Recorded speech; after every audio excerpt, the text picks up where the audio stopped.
In this episode of Disturbing and Controversial Subreddits, we're going to be covering the Confessions subreddit, which is exactly what it sounds like, a place for people to confess their secrets. Some of these confessions are pretty tame, some even funny, but I don't think you're here for a good laugh, so of course I've chosen a selection of the most horrifying posts, so let's investigate. If you enjoy internet mysteries and generally disturbing content, feel free to subscribe and turn on notifications for more content like this.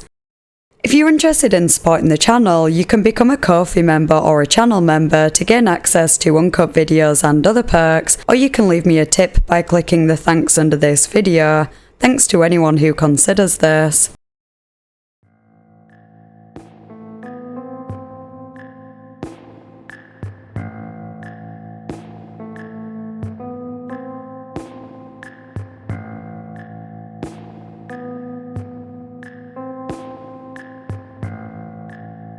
This video will cover a range of potentially triggering topics, including death, SA, and kidnapping. Viewer discretion is advised. You can click the link in the description to become a Ko-fi member and watch an uncut and ad-free version of this video, which features a whole extra entry that was unsuitable for this cut. The first post we're going to cover is from just a few days ago and was titled, "Anyone else had underwear checks in high school under the guise of hygiene education?" The post is as concerning as the title suggests. It read, "I'm almost 40 and lately have been having these intrusive memories from high school when these teachers would check that we were keeping our bodies clean, having us line up outside a bathroom and go in one by one into a stall where the teacher would check our bras, look into them and get us to drop our undies to make sure we were wearing clean ones. Thankfully, if you were on your period, you could pass. I went to an all-girls Catholic school and we wore uniforms, blouse and knee-length pleated skirt. The teacher doing the check was always same-sex. I remember feeling conflicted because I liked the teachers but felt violated and gross. I have clear memories of some of my classmates calling it a visual type of rape, since no touching was involved, and at that time we had no other language to express what was happening. But for myself, I didn't think of it as something that extreme because I was experiencing violence at home, but that's another story. Anyway, I felt like unloading this tonight. I'm not sure why, but I've never told anyone else this. It lives in an ambiguous shame space in my mind. Am I alone in this?" As OP seems to perceive these checks, the obvious explanation seems to be some kind of SA, like the teachers were just finding an excuse to see the kids' bodies. Part of me wonders if they were actual hygiene checks, though not with any logical basis. Bear in mind this was a Catholic school, and some devout religious people have some pretty damaging beliefs, particularly when it comes to female bodies. OP said in a comment they were checking the underwear for discharge, which is obviously completely normal and healthy for girls and women, but it's exactly the type of thing that a devout Catholic might say was unclean or shameful, especially around 30 years ago, which was when this happened. OP said that it was humiliating and created a shame cycle, which could well have been their intention. Kids who are humiliated and encouraged to feel shame are a lot easier to control. Ultimately, whether the teacher's reasons were to shame the children or not, what they did was still SA. Forcing anyone to take off their clothes or inspecting parts of their bodies for any reason that isn't medical, performed by an actual doctor, which this wasn't, is SA.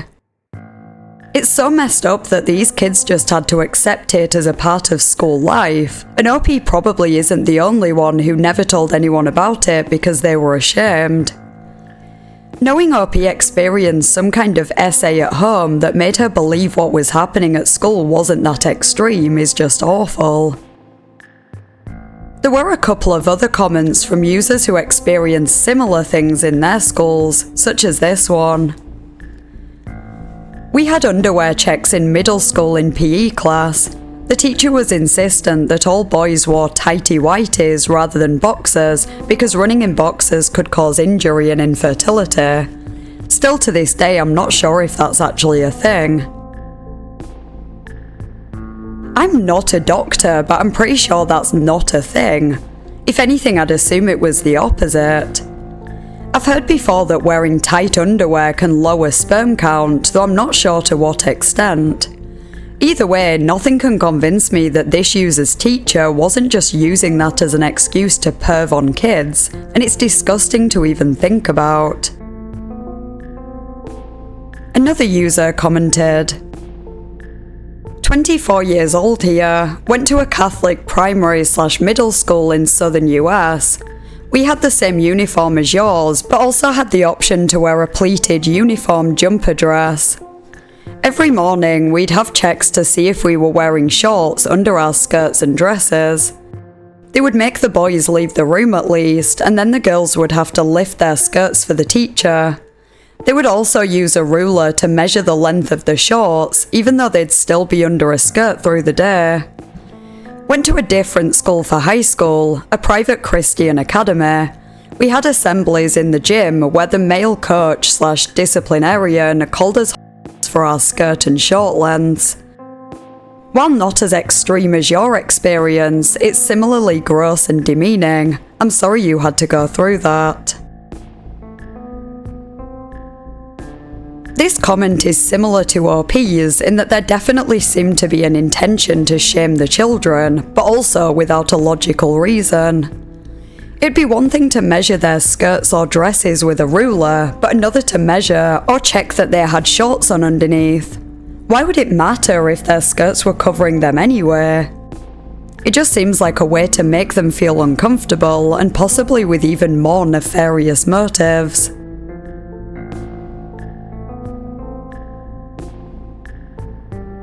The next post was titled, I was kidnapped when I was 8 and held in captivity for 3 years.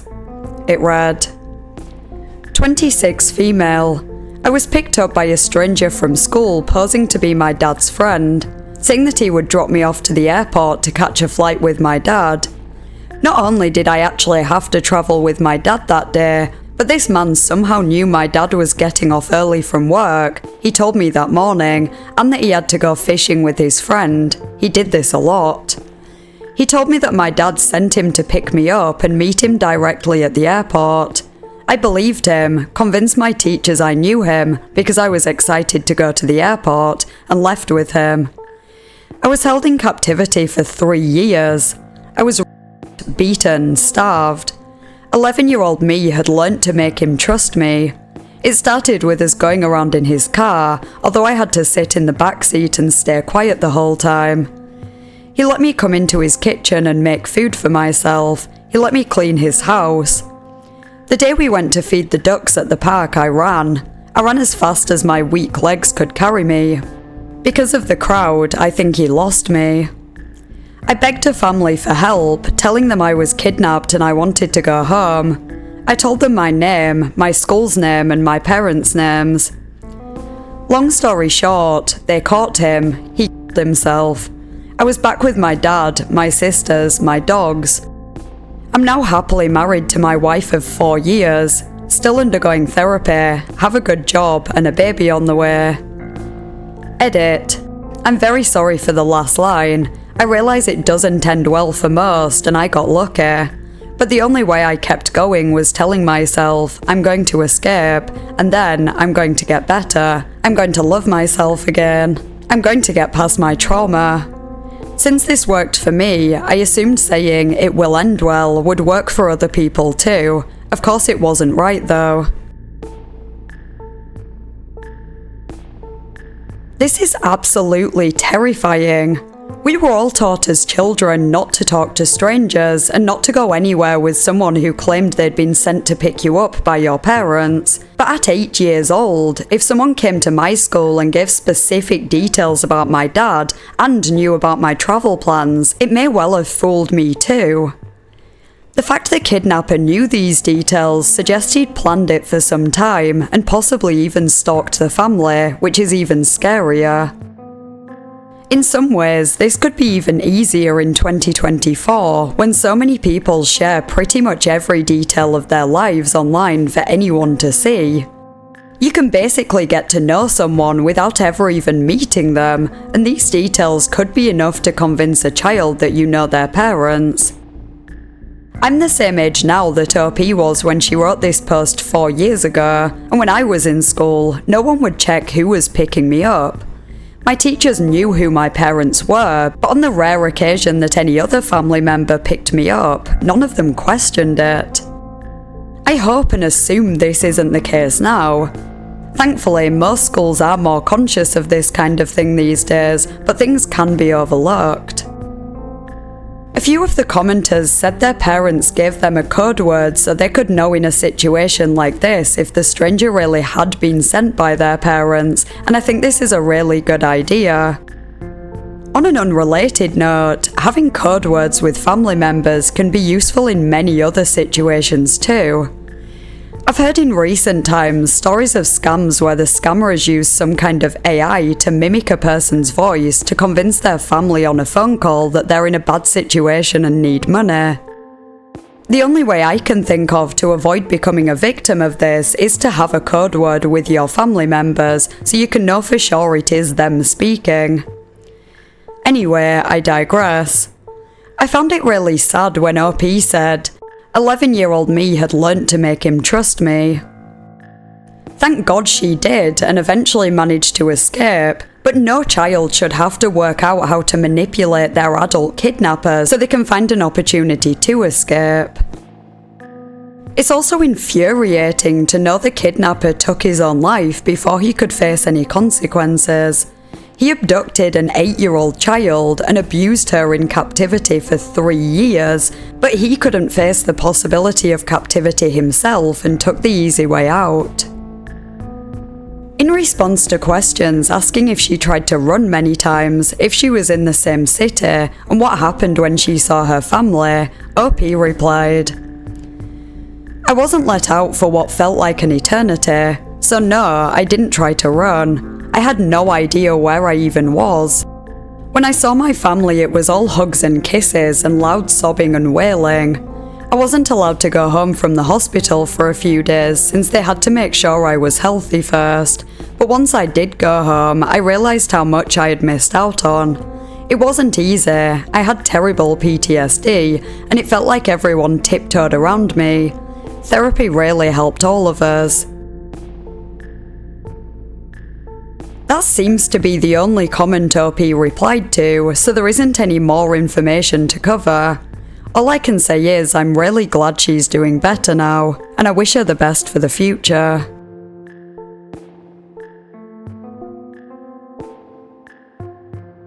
A post from 4 years ago was titled, "My little brother has tried to kill my little sister twice, and I look forward to any excuse to never have to talk to him again.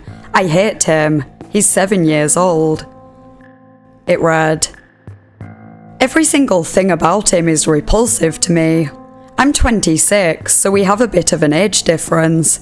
I've spent a lot of time around children, and I've never met one to whine and complain and scream about anything and everything as much as he does.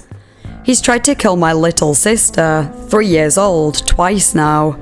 Once he held her head under the water in the kiddie pool until someone caught him. The second time he held a pillow on her face until my mum caught him because she heard a ruckus in the living room. My mum tried the 'he's 7, he doesn't know better' defense, but I would argue that because he's taken and finished swimming lessons, he knows what it means to drown. He has manipulative tendencies that take too much text to get into, but he said things to me that hurt me in a way that I can't forgive, whether he meant them or not. If we find dead animals under his bed, or he gets caught with a dead body one day, I'm fully prepared to tell my entire family, 'I told you so,' and let them be mad at me, because this kid is nuts and I want nothing to do with him." I can't really blame OP. This kid honestly sounds like he has the potential to be a future psychopath. There are a lot of things you can forgive children for, or maybe pass off as them not knowing any better, but he literally tried to murder his younger sister on 2 different occasions. That's not an accident or a silly little mistake. He might only be 7 years old, but that's a huge red flag. It must be terrifying for OP that they seem to be the only person who understands the gravity of the situation. They said in a comment they've tried to talk to their mum about getting him evaluated and it wasn't effective, so it sounds like the mum is just turning a blind eye and convincing herself it's normal behaviour. I guess I can understand not wanting to believe your child is capable of something, but when he's nearly killed your other younger child twice, you can't just ignore that. What's even more bizarre is that OP said the mum thinks he's too smart for his own good, and that these incidents have been, quote, a scientific way in search of results. Now that goes way beyond ignorance, it's just straight up delusional. Regardless of his reasons for doing what he's done, there's a very real possibility he might actually end up murdering his sister or someone else.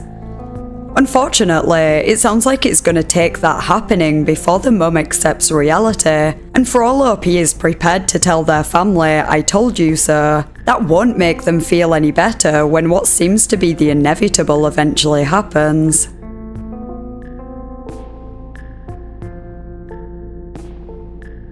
Around 6 years ago, there was a very depressing confession simply titled, "I'm dying but haven't told anyone."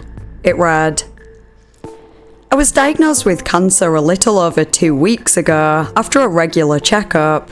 Turns out I have a tumour on my colon that has spread to other areas, liver and lungs so far, and will require extensive chemo and surgery for any chance to live longer than 8 months.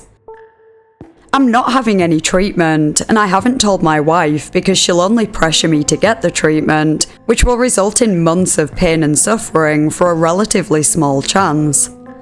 Instead, I'm making sure our last few months together are filled with only happy memories.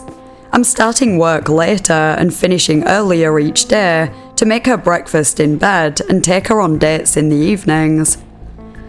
My landlord I rent my workshop from has agreed to let me run my business rent-free for the next 6 months, which means significantly less financial stress and I can save a lot more, so she has something to carry her over afterwards. I hope she'll forgive me for taking this path." This is such an awful situation to be in, and part of me can understand OP's decision not to tell his wife. Although the only reason he gave was that he didn't want to be pressured into treatment, I suspect there was more to it than that. He probably also just didn't know how to tell her, and didn't want to see her heartbroken for the rest of the time he had left. Instead, he's keeping her in the dark, but doing what he can to make her happy in these last few months. On the other hand, I'm not sure if this decision is the best one for his wife. It's not my place to judge, especially considering I'm lucky enough to have not been in this position, but if I were his wife, I'd definitely want to know. I'd absolutely encourage him to get treatment, and I'd be devastated that he chose not to, but at least I'd be aware of what was happening, and his death wouldn't be a sudden shock. I wouldn't be left wondering why he felt he couldn't tell me, or overthinking everything I'd said and done in the last few months, wishing I'd done something different. Chances are, OP would have shown signs of being seriously ill the closer to death he got, so it'd be almost impossible to keep the secret from his wife the whole time. This was posted on a throwaway account, and there were never any updates. Given that it was 6 years ago, and OP was told he wouldn't live longer than 8 months without treatment, he is likely no longer with us. I can only hope his last few months were as good as they could have been, and that his wife is doing okay.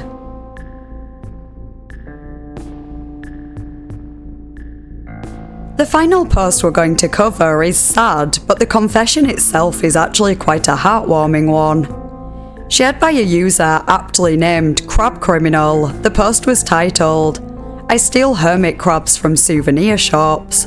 It read, You know those hermit crabs they sell as pets to tourists in coastal souvenir shops? The ones with shells that have badly painted cartoon characters on them. The ones that come free with the purchase of a little plastic carrier with a thin layer of brightly coloured gravel, some flake food, and a shallow water dish with a sea sponge in it.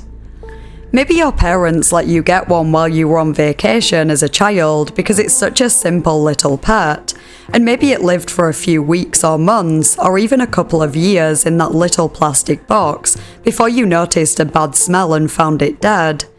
And maybe you shrugged it off because it's just a little crab and they don't live long, right? Those crabs have a lifespan of 30 plus years. Those crabs are highly social and need to be kept in groups. Those crabs require air that's around 80% humidity or higher in order to breathe, and kept at around 26 degrees Celsius. Those crabs need separate pools of both fresh and salt water, using marine aquarium salt, that are deep enough to fully submerge themselves in so they can regulate their internal salinity. They need large enclosures with deep substrate to burrow down in so they can molt. They need a varied and nutrient-rich diet with fresh fruit and veg. The little crab you got as a souvenir in the same place selling custom airbrush shirts and shark tooth necklaces died a slow and miserable death. It's a miracle it made it that far to begin with, as all the hermit crabs sold in these shops and major pet retailers are collected from the wild. They have their natural shells broken off their bodies with a hammer, so they have no choice but to wear some kitschy garbage with Spider-Man painted on it. Roughly 50% don't survive the process, and no one seems to care. I care. Several years ago I was in one of these shops and saw hundreds of hermit crabs kept in a bare, unheated, open-air cage with only a shallow dish of water. I could smell them before I saw them. Dead little bodies rotting in their shells and limbs strewn about. Children were encouraged to pick them up and play with them and beg their parents for one because they're hardly more complicated than a pet rock, right? If I bought some of them, I could give them a chance to live, but in doing so, I'd be supporting a cruel industry and funding the death of so many more. I'm not sure how long I paced around the shop with my moral dilemma before a sudden realization hit me. I have pockets. As casually as I could, I picked out a couple sickly crabs and gently put them in my pocket. My heart was racing, but no one stopped me when I walked out the door, and so started my life of crime. I don't do it often, but if I'm in a town with one of these souvenir shops, I'll pop on in and jailbreak a few hermit crabs. I gravitate towards the weak ones and those missing limbs. They're on their way out, but I want them to have a chance, or to at least die as comfortably as they can. The ones that have pulled through are all healthy and active now, a colony of contraband crabs. I love the background noise of their shells clacking against their terrarium and each other as they go about their crab business. I'm a little drunk and sentimental tonight, which is my excuse for writing all this. I have a feeling most folks won't care to read it all, but I hope they do, and somehow it'll make a difference. If you've made it through my rambling, thanks. May you never be pinched. Thankfully, I've never personally seen any of these souvenir shops selling hermit crabs, but I've heard about this before, and it makes me sad to think they've been taken from their natural habitat to a shop where they're treated like inanimate objects, waiting to be purchased by someone who will likely not take care of them properly. What a miserable life. I know humans can treat other humans horribly, but it's crazy to me how normalised it is to treat other living things so poorly, particularly creatures that are not so cute and fluffy, or even those that are, if they're not dogs, cats, or any other animal we don't consider as pets. With that said, I love hearing stories like this. It's good to know there are compassionate people out there who are trying to make a difference. Another user commented, I live in one of these tourist beach communities, been stealing hermit crabs for years and bringing as many as possible back to the wild. It's good to meet a fellow crab thief. Thank you for doing what you do. These people might be criminals, but I'd say this is a pretty ethical crime, and I hope they keep saving the crabs.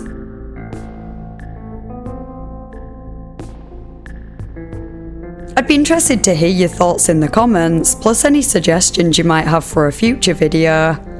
If you enjoyed the video, please consider liking and subscribing. Huge thank you to my Ko-fi members and channel members whose names are on screen now. I really appreciate your support. Thanks for watching, and I'll see you next time in a new video.